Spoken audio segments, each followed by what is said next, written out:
Welcome to the Fuse Cup Meet the Coach podcast, an opportunity to get to know the coaches and hear from those working in esports in education.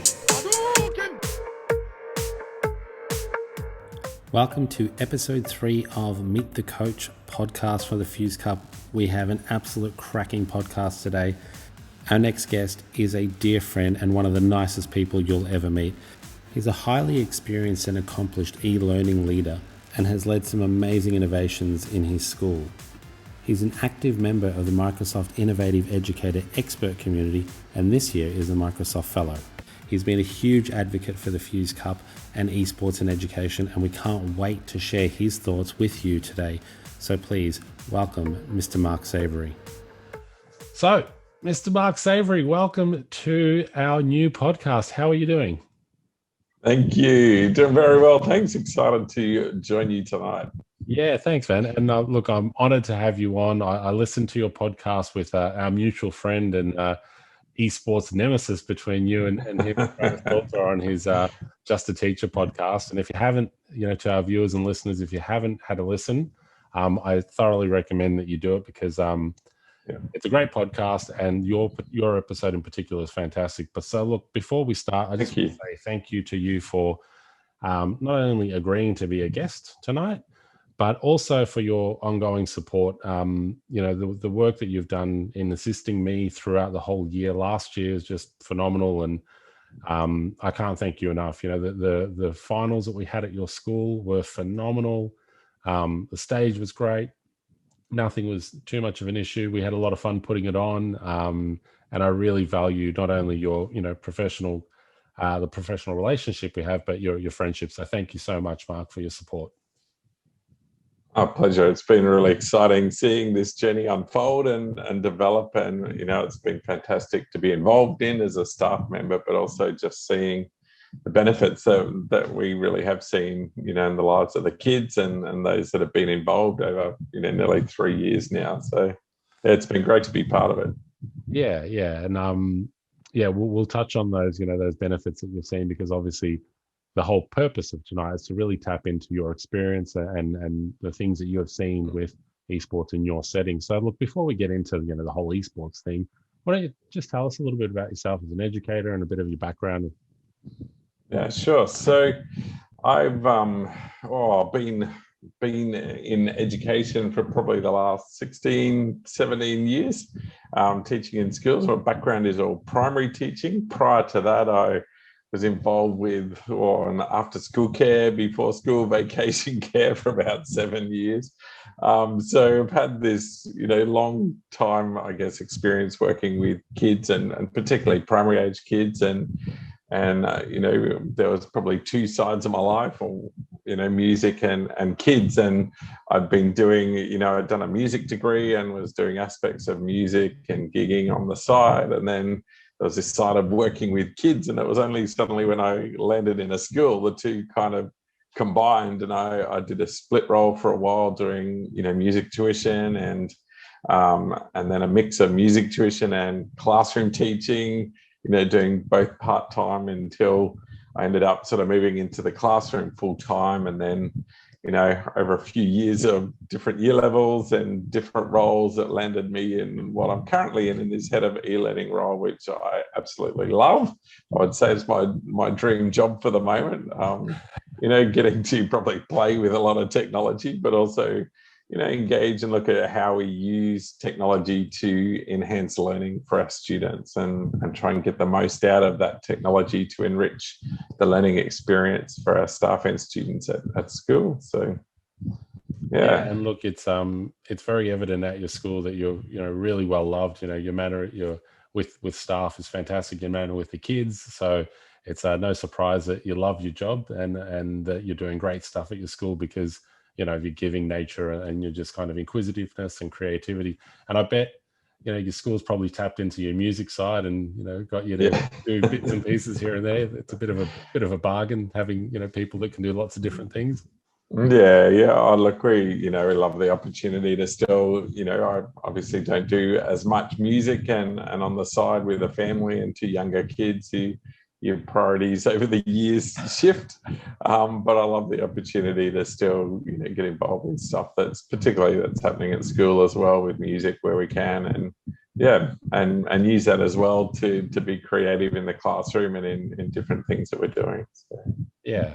And what about your history with gaming? Like, where did that start? Were you a gamer as a kid? Do you still play now a little bit? Yeah, well, look, I would like to still be playing now, but I need to wait till I've got 2 younger boys, as you know, and I'm kind of waiting till they're at an age that they can play the games that I would like to play. Yeah. But yeah, thinking back to when I was a kid, it's funny, I didn't sort of grow up with a console, but we always had a computer, a PC, an old doorstop brick, that took up half the desk. And it was color, though. It wasn't that old. It did have a color screen. But yeah, it was funny. Our family was not into sort of gaming consoles. I used to love going to friends' places that have the Atari or this, your sort of basic game systems back then. But for us, we didn't sort of grow up having that. But having the PC, though, I really got into PC games like your old Doom and some of those real old school, shoot 'em ups and things now, but things like that. Jig Nick was great. And so it's funny though, because there was these old games like. There was this series of Space Quest and King's Quest. I don't know if you remember those, but I remember those. Yeah. You had to type in the control, like you had to type move forward or and so I learned to type, and I type really quickly now from playing that game, because if you didn't put the commands in quick enough, you'd get killed. So I kind of had this gaming experience, but it was more based around PC games and being very green-eyed, going to friends or loving that opportunity to play on a different console. But it was funny because even as, I got older, then into my teenage years, and people would have these LAN parties, and, you'd get this whole, hall of 30 youth just connecting their PCs, which I'm sure is a lot more complicated than just playing online nowadays, as we know. But yeah, it was still a great way to just connect and have fun over those games as well. So yeah, that's growing up a kid of the 80s, you really got a big experience of what we thought was amazing gaming versus what's now. But one of the things is it gave the common thread in the conversations I'm having with the coaches is it's really about that social aspect, and then it brought people together. So that's kind of a key focus of the Fuse Cup.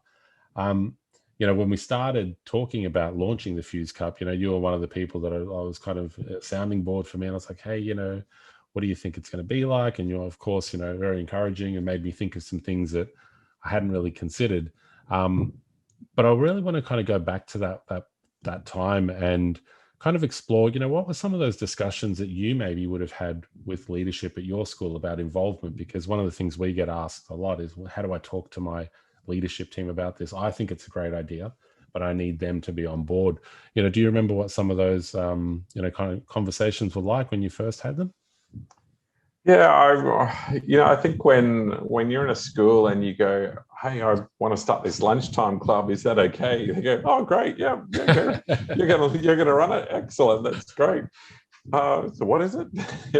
So I think it was more that aspect of, I had no qualms of starting a club up, but it was like, oh, what is esports again? And and I think for me, like what I found over my years of teaching, like I remember going into a grade 6 class and going, hey, we're going to teach you how to build a website, and we're going to use Weebly as a free, website creator. And I remember one of the students going, oh, Miss Savery, can I do it in Wix? Because I've been using Wix at home and I'd prefer that. And I was like, no, but hang on, I'm going to teach you how to, and it's like we kind of have this perception that we're teaching the kids everything they know, yet half the time, and as we know with gaming, kids are doing it at home anyway.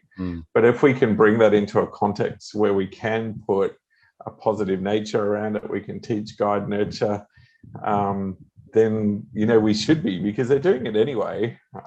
Yet we have such an opportunity to steer that in a real positive way. And so I know, with my discussions with the leadership school, they are right on board, and probably because I've been there a little while, and they trust me as well to to be making good choices for what we're doing with the students. And so runs on the board. Well, that's it. I hope so. I'm still there. They haven't kicked me out the door yet. But yeah, I think it was more that point of going, oh, are you guys just playing Nintendo? It's like, well, there's an aspect of, we are playing Nintendo, but it's much more than that, And so, but again, just with the number of kids that have been coming and the experience that we've had over the last 3 years have been incredibly positive. And again, as that has developed, the parent support and even staff support for it has been fantastic, because they've really seen the value in it. Yeah.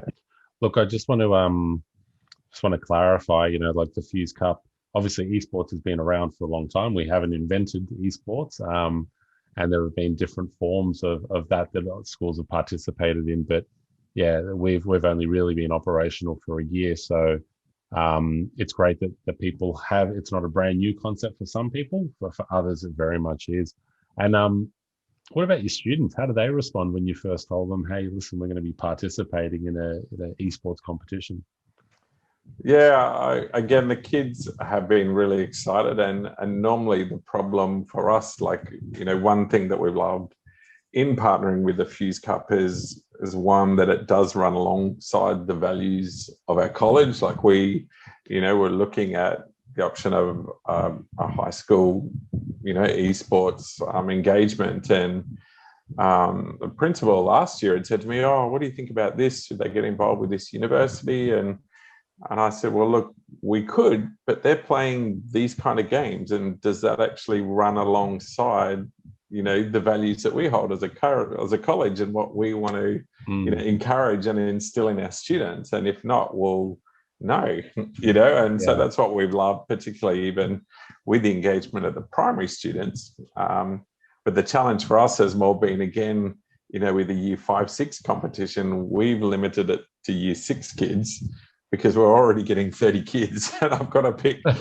try and pick 4 out of that to compete, and opening it up to year 5 as well. And we've seen that even just this last week, we had our first esports, meet up for the new year. And again, we had over 30 year 6 kids, and we had probably around 40 year 7 and 8 students that came for us here. And so suddenly you've got this wonderful problem, but this challenge of, okay, well, how do we, manage all these kids so they can, have a go, they can be involved. And some, just came and wanted to watch. They just wanted to hang out, because there was something about that environment, the buzz, the bit of music, that atmosphere that was, I guess, attractive. But, for the other kids, they were so excited to have the opportunity to do that at school as part of something they're doing at school, rather than just, oh, this is what I do at home, Yeah. I think, as you said earlier, being able to have it in a structured environment where we can support the students and really demonstrate maybe some of the things that they may not be doing, at home, is really important. And for us, the values of the Fuse Cup, our background is education. So we've drawn a little bit of a line in the sand in terms of the types of games we want to participate in, because they fall in line with our own values. So it's nice to hear that at your college, that's the discussion as well. Not to say that, it's right or wrong. Some people, they just want to engage their kids, and if it's in games that the kids are playing, well, that's completely their choice. But for us, it's really about that digital well-being and making sure that everyone is supported, and we're demonstrating those positive gaming habits. So it's so cool to hear you echo that at your college as well.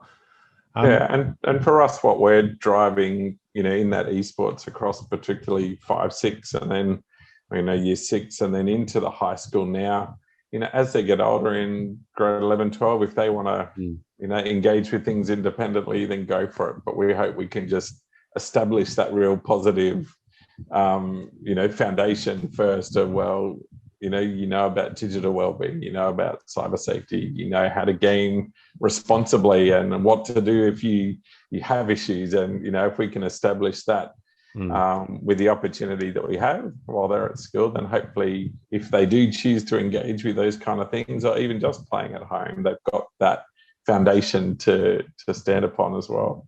Yeah, which is, the basis of education, right? Preparing kids for the worlds that they're currently existing in and participating in. And for us, it's our opportunity to really help them in those areas. It's not just, future areas. It's actually things that they're doing outside of school already that, sometimes they're not getting much guidance in. So yeah, it's great to hear that echoed. I just want to talk a little bit about misconceptions. Because we see the positives and we've been doing it for a while, but have you kind of heard, or what do you think in your opinion have been probably some of the biggest misconceptions that maybe parents may have had, or maybe even staff members, around what esports is? Yeah, look, to be honest, we had a lot of support from the parent body and other staff. Like, some staff would walk past and I'd be setting up 15 minutes early, just making sure Mario Karts are working, and they'd be like, "Hang on a sec, what's going on here?" Yeah, that whole wait a minute, what's going on in there? But for the better part, we've had a lot of support from the staff, and I think even the parents. If parents don't want their kids involved, then they'll say don't be involved. And but what we have found, for the students that we've invited to engage in the competitions against other schools, which just meant a half day out of school, we've had an overwhelming amount of support. And I think partly because it is becoming more prevalent in schools, it's becoming more known in universities. Certainly globally, the whole scale of esports has gone to a whole another level, in the professional realm. But we have found too that the kids that have gone and participated in the competitions against the other school, they've understood that, well, hang on, you given an opportunity, but there's also that responsibility. You're representing us.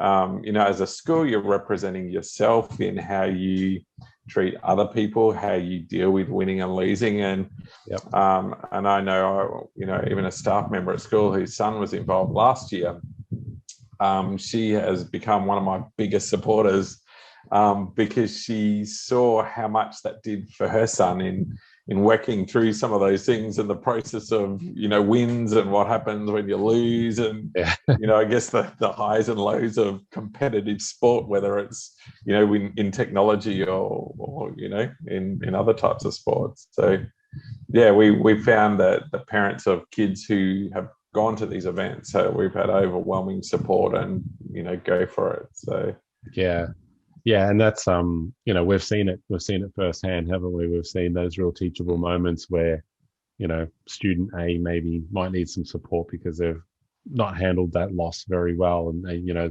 being right there at that moment to kind of guide them and support them is invaluable, really. It's a lesson that they don't often get. So yeah, that's awesome. What about what have been some of the other benefits that you've personally seen in your own setting with implementing esports?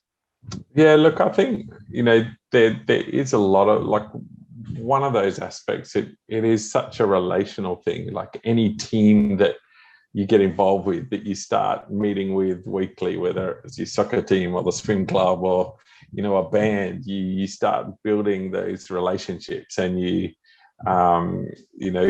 have those opportunities for kids to connect. And I think that's been something that's been I know has been a real value to the kids coming along, because whether it's, kids that, aren't necessarily strong in academics, or that find that they just find it hard to be out in the playground and don't connect with a really busy playground at lunchtime, but they can come and connect with a smaller group of friends and, have that bit of, competition, and they can have people cheering them on and excited and pushing them and challenging. There's that whole just relational aspect of being and feeling part of a team that I know has been really valuable to the kids coming along. And, you know, for some kids that do sit on the fringes a bit of just trying to find their place, and, you know, where other things might not be their strengths, but they're really good at playing games, great, come along. And yeah, and I know even for the kids that, you know, we've got a couple that are really strong gamers, a few familiars that you know. But again, there's been times in our training where I've said, do you know what? You're not allowed to play today. And they look at me like, what? It's like, no, your job today is to get alongside other people, and I want you to tell them your top 3 tips, and then help them through it. And, you know, giving kids opportunity for that bit of mentoring and leadership, you know, that you can within a team as well, more than just, you know, it's much more than just, oh, we're playing a game and then we come and go, you know. Yeah, that team aspect and that, you know, support of your peers is huge. And it's really cool to see that at our competitions, and to see that, you know, you're embedding that into your training sessions as well, because I think that's probably one of the misconceptions that we are talking about a lot with people, that it's not an insular solo pursuit. This is a team pursuit where you are supporting and encouraging each other, even if you're not playing. So those types of things embedding into the culture of your school is really important. Have you heard any surprising comments? You know, sometimes as teachers, we get those little nuggets where we kind of walk past and you might hear a kid say something that you'd never catch otherwise, but you just happen to be there. Have you heard of any of those in your school, or have you had any observations when you've been watching the kids, or seen a kid who maybe did something you probably didn't expect? Yeah, I think, you know, one of the things for me that, like, I enjoy hearing how the kids talk to each other when they're playing, you know, and there are those times that's the, you know, correctional times. I was like, hey, no, we don't talk to each other like that. That's like competitive, and that's fine, but that's not on. But the times where, you know, it's not intentionally instructional, you know, as a teacher, but you walk past and hear it, oh, that was really good. Oh, you should try this, or have you done this, or great play, that was really good. And just hearing the kids encourage each other, I think it's been really nice. Awesome. But it's also interesting when you ask kids, you know, well, what is the esports, you know, like, or what's it about for you? The things that they come out with are all those similar aspects of teamwork and being able to, you know, have good friendships and encourage each other. And it's those things that we would, I guess, hope as a teacher, but you actually see coming into play through their involvement, which is great. Yeah, that's so nice when you hear that, when it's not forced, it's just part of, you know, the environment that you've created. And obviously there's a bit of work that goes into that around being supportive and giving that feedback, but it's nice when you kind of sit back and you see it happening, which is really cool.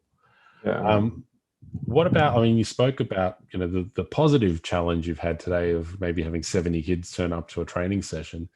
And as you said, it's a nice problem to have. It is a problem, and it's something that we kind of need to try and work around. But have you had any other kind of issues that you've had while implementing at your school? And do you have some advice for people who may be experiencing some of these issues themselves? Yeah, look, I think, you know, venue's always the big thing. Like, there's a lot of schools, even for us, where, you know, we're a large P-12 school, I guess, but we still fight to find space. And, you know, there's not a lot of schools that can have a dedicated esports arena, or not yet. You know, if you can, all power to you. Which school are you at? I want to come visit. Well, but I'll you know, tell like you a few, if you like. There, a few of them are we're building an esports arena. I'm like, oh, I'm so jealous.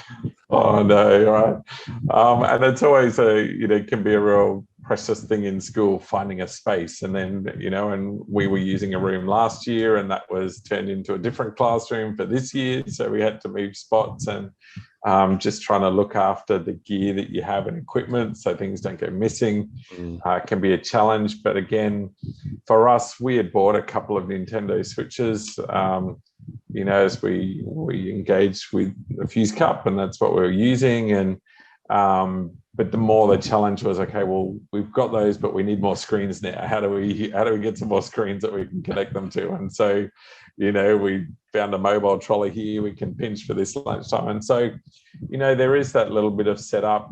Unless you've got a dedicated space that you can just leave everything out, there is that little bit of time and effort, in a sense, in just setting up, getting it going. But what I love as well is now, it doesn't take long, where it's like, okay, boys, you set that Nintendo up, get the controllers paired, ready to go. Girls, can you get that one going with Just Dance? And you get the kids engaged and put them to work, and they, it's set up way quicker than you do anyway. So you don't have to tell me about it.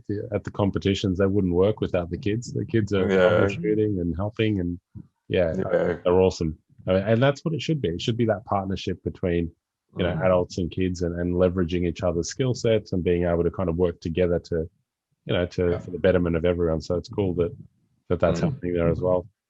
Where do you see the future of esports and education, Mark? I mean, you've been around the traps for a while. You're an innovative thinker. You're respected for your thought leadership.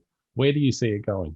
Oh, thank you. Look, I certainly see it, it growing in schools, and the potential for it to grow. I think there's always that, I guess, balance of, schools are a place of education, and there's this, there is a big focus on curriculum and things, and I find, again, it can be a lot harder, particularly to get students out of class in senior schools than it is in the junior schools. Yet kids will have a day off to go and compete in a chess tournament, or a debating tournament, or a drama excursion, or a swimming meet, or a APS swimming carnival. And so I think as the value of esports develop, and probably that profile in schools, I think it becomes more acceptable. Well, yeah, it is a valid thing to be involved with, and to be able to invest that time and experience for the kids. And I think as kids grow in this area and see the opportunity to get involved with esports, I think we're going to see some of those 10, 11s, 12s and it's already kids that are ranking really highly in these global professional esports leagues. And, that could be a student from your school. So, I think there's a fantastic opportunity for schools to embrace that. And again, it might not be that they can do it across every year level. And that's where, for us, we've found targeting particularly year 6 and 7 just gives us that real opportunity to introduce it, to develop positive skills around it, give them the experience, and then let it see where it takes them. And support them through, wherever they want to go with it. It's one of the things that we're hearing a lot, and that people and schools are looking for more kind of direct pathways to either professional industries or teams. And then there's also the universities, which we touched on as well, offering scholarships and all types of absolutely. things. So, it's gaining momentum in different areas, and in more traditional areas as well, which is a really interesting thing, because I think that helps provide a little bit more validity for schools and for parents, because it's not just some crazy out there thing. They can see, hang on, there's scope here. Now, this is the last question, and it's a new one. So, I'm scared. It's not about legacy. Don't worry. It's okay. Okay, great. So finally, your background is currently in e-learning, right? That's the kind of area that you work in. What are some of the links that you might see to your area of expertise with esports? Look, again, as I said earlier, our real drive, with our technology set, Emmanuel, is around this question of how is this enhancing the learning for students. And so, I try and frame our use of technology at the school, whether we're implementing new bits of technology, whether it's a cool gadget, or, is it just a gadget? Is it doing something to enhance learning? And, and again, with these clubs and use of technologies like esports, it's like, well, how is this enhancing? Is it building something into the students that they wouldn't have had without it? And arguably, for the group of kids that we've seen really engage with it and come week after week, no doubt that use of technology has enhanced their experience at school. Yeah. It may not have taught them science or humanities, but it's teaching them skills and how to communicate together, how to work as a team, how to collaborate. All of these 21st century skills that we're trying to instill in them as well, but just through a different means, through a different, form of technology. And so I've loved seeing that. And yeah, I will keep engaging with technology that's going to build something in our students. Mate, and this is why you're on the podcast. You're an absolute guru. Oh, thank you. Hey, look, that wasn't as painful as you thought. That not at all. It's just a friendly chat.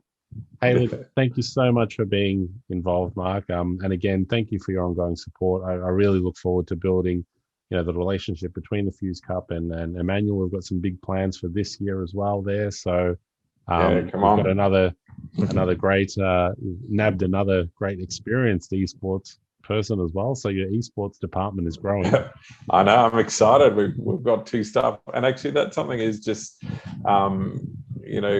back to a question before of advice for others as well. If you can get another staff member alongside you as well, it really helps. And again, it means if you do happen to be away, there's somebody else that can step in. But just having support to be able to get around the kids to help set up or pack up, is really valuable. So don't be an island. Try and get somebody else that can really support you and champion esports in your school as well.